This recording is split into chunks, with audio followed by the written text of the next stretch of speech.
Corona बंदी में घाटशिला के बरडी में रहने वाले लुधिया सबर जनजाति के लोगों की परेशानी बढ़ गई है। गांव में लुधिया सबर के 15 परिवार रहते हैं। सालों पहले इन्हें इंदिरा आवास मिला था, जो अब जर्जर हो चुका है। वहीं आंधी पानी से घरों के छत उड़ गए हैं। ऐसे में मजबूरन तार के पत्तों से छत को ढककर ग्रामीण रह रहे हैं। इसकी जानकारी मिलने पर जिला परिषद के द्वारा इन लोगों के खाने पीने और तिरपाल की व्यवस्था की गई है। यह सबर जो है ना बहुत बेहाल अवस्था में है। आंधी पानी में बहुत कष्ट भोगना पड़ता है और बारिश के चलते तो कपड़ा भी इसका नहीं है ठीक से, बहुत तकलीफ में रहता है। ये जो है घाटशिला प्रखंड का सबसे लास्ट आसना पंचायत का एक बोर्डी गांव है और यहाँ पे कम से कम 15-16 जन सवर परिवार रहते हैं। उसमें से एक सवर परिवार जो है उसका नाम है लोधिया सबर और बेटा का नाम है गुल्ठा सबर। तो उसका जो घर तो है, दीवार है, लेकिन ऊपर में छत के नाम पे कुछ नहीं है। तो इन लोग जब बारिश होती है तो इन लोग ताड़ का पेड़ का पत्ता से उन लोग गुफा टाइप का बनाया हुआ है और उसी पे गुजर बसर करता है। पाकुड़ में कोरोना बंदी की धज्जियां उड़ाई जा रही है। मुफस्सिल थाना क्षेत्र के नाला में मछली पकड़ने के लिए लोगों की भीड़ उमड़ पड़ी। इस दौरान ग्रामीणों में कोरोना बंदी का कोई असर नहीं देखा गया। लोगों को सामाजिक दूरी का भी ख्याल नहीं रहा।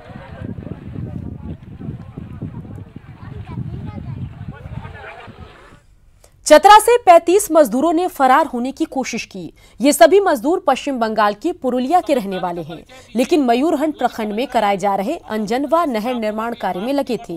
लेकिन रात के अंधेरे में ये सभी पैदल ही अपने अपने घर की ओर चल पड़े। हालांकि मजदूरों के बंगाल जाने की खबर मिलने के बाद प्रशासन तत्काल हरकत में आया और हजारीबाग के नगवा से वापस इन्हें कैंप में लाया गया।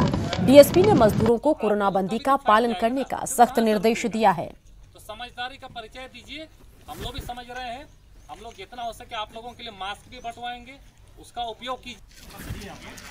ठीक है, तो 3 तारीख तक जो फैसला इसको लेकर के वो यहाँ से जाना चाह रहे थे, पर हमने इन लोगों को ये समझाया है कि ये कहीं भी जाएं, कहीं ना कहीं पुलिस इसको चेक करेगी, कहीं पकड़ाएंगे, फिर क्वारंटीन में इनको रखा जाएगा। इससे अच्छा है कि आपको यहाँ पे रखा जा रहा है। प्रशासन आपसे हर बार मिलने के लिए आ रही है, खाना भी यहाँ पे मुहैया कराया जा रहा है, साथ में आज मास्क भी बांटा गया है इन लोगों को सुरक्षा को देखते हुए। तो इन लोगों को हम ये समझाने की कोशिश कर रहे हैं कि अभी जो 3 तारीख तक का जो ये दूसरा लॉकडाउन का पीरियड है, इसका अक्षरशः अनुपालन हो जाए। उसके बाद जो सरकार का निर्णय आएगा उसके हिसाब से हम लोग आप लोगों के हिसाब से फिर लागू करवाएंगे।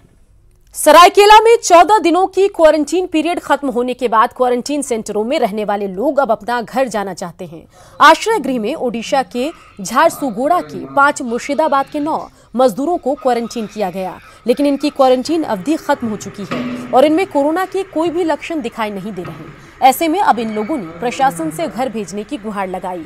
हालांकि आश्रय गृह प्रबंधक ने कोरोना बंदी का हवाला देते हुए इन लोगों को घर नहीं जाने की सलाह दी है।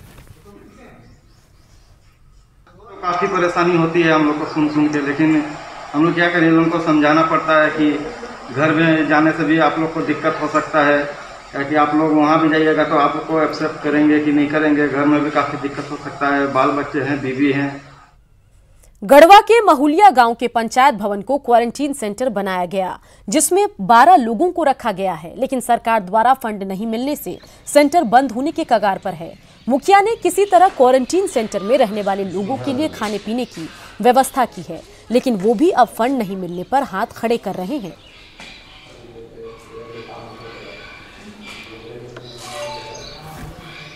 निजी खर्च से अभी तक क्वारंटाइन सेंटर में रह रहे लोगों को भोजन पानी का व्यवस्था हम लोग किए हुए हैं और हम लोग मांग भी किए हैं कि खर्चा बहुत ज़्यादा है और सरकार से जो भी आवश्यकता वाली चीज़ फंडिंग है वो हम लोग को दिलाया जाए।